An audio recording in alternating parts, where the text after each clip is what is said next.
O primeiro turno das eleições deste ano ficou marcado por uma quantidade enorme de abstenções. Mas o número de pessoas que votaram em branco ou nulo foi menor em muito tempo. Os detalhes na reportagem de Vitor Moraes.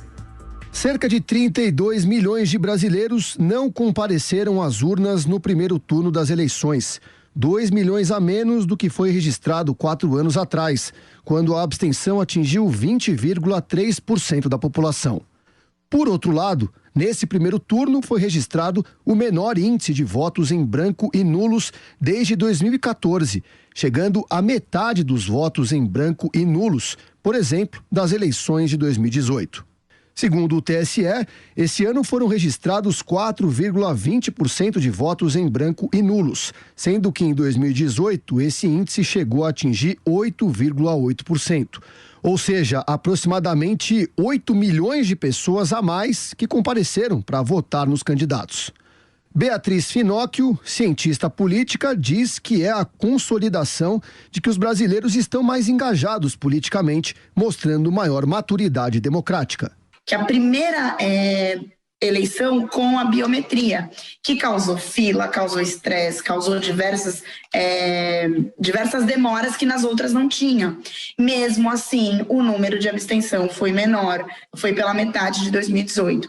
Isso mostra pra gente o quanto o eleitor está se manifestando com relação à política, coisa que no Brasil ainda é um movimento muito novo. Então, diante do cenário polarizado, agora basta para os candidatos se debruçarem sobre as abstenções brancos e nulos para que eles consigam reverter esses votos. Como só sobraram 2 candidatos com alta taxa de rejeição, a tendência para o segundo turno é que a abstenção aumente. Um outro motivo é que em 15 das 27 unidades da federação, a disputa por governador já foi decidida no primeiro turno. Ou seja, é possível que os eleitores desses estados, mais o Distrito Federal, se sintam menos motivados a sair de casa no dia 30 de outubro. O segundo turno das eleições de 2018 teve a maior abstenção desde 1998. 31 milhões e 370 mil brasileiros não foram às urnas. Na época, representava 21,3% do eleitorado brasileiro. Além disso, foram 2 milhões e meio de votos em branco e 8 milhões e 600 mil votos nulos.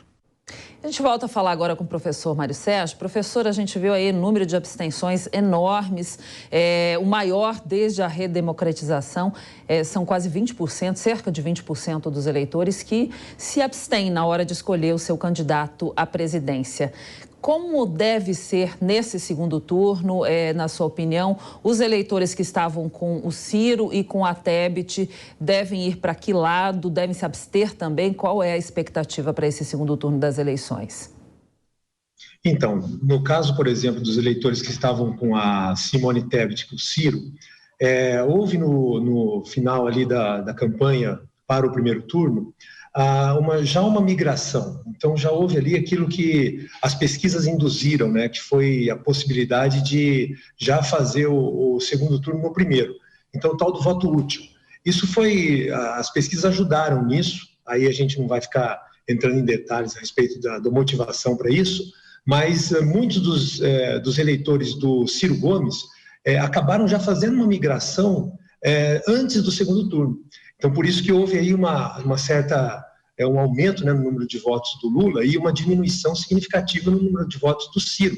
Ele vinha nas pesquisas ali tendo a base de 10%, um pouco mais de 10%, e comparando também com aquilo que ele fez em 2018. Então, ele diminuiu muito de 2018 para cá. Mas por quê? É o reflexo disso. Então, dentro disso, a gente entende que muitos eleitores do Ciro que agora fariam a migração para o Lula, já o fizeram no primeiro turno. Então, esses eleitores do Ciro que continuaram com ele, aí você vai ter, claro, alguns que vão migrar para o Lula, sem dúvida, mas você vai ter ali uma grande quantidade deles que provavelmente migrarão para o Bolsonaro. Do mesmo jeito a Simone Tebet, porque não há uma congruência absoluta entre ela apoiar o Lula e os eleitores dela seguirem. Então, isso é algo que não dá para você fazer essa análise, né? Então, eu acredito que muitos dos votos da Simone Tebet também virão para o Bolsonaro, né? Então, haverá, sim, uma aglutinação de votos, tanto para um quanto para outro, haverá, sim, modificação de voto, aquilo que a gente chama de virada, né? Aquele que votou num candidato no primeiro turno e pode votar em outro candidato no segundo turno. E haverá também a tal da abstenção, que é o seguinte: muitos que votaram no primeiro turno podem não ir votar agora. E aqueles que não votaram no primeiro turno podem ir votar agora. Então, tem várias possibilidades aí de mudança, né, nesse quadro, né, significativo. Então, dá para imaginar que, com um trabalho muito forte aí em estados que têm um peso significativo, que é o caso de São Paulo e Minas Gerais, você consiga também um acúmulo maior de votos ali. Então, é o que a gente imagina. A eleição está bastante, eu diria assim, muito próxima, os dois candidatos, mas ela está aberta. É esse o ponto. Então, a gente continua visualizando que é possível migrações aí. Isso vai depender muito da campanha, porque hoje nós temos uma situação econômica no país que é muito favorável, e a gente percebe que sempre que você tem uma situação muito favorável, o candidato à reeleição é muito forte. Então, dificilmente você tem uma situação favorável e uma dificuldade do governo.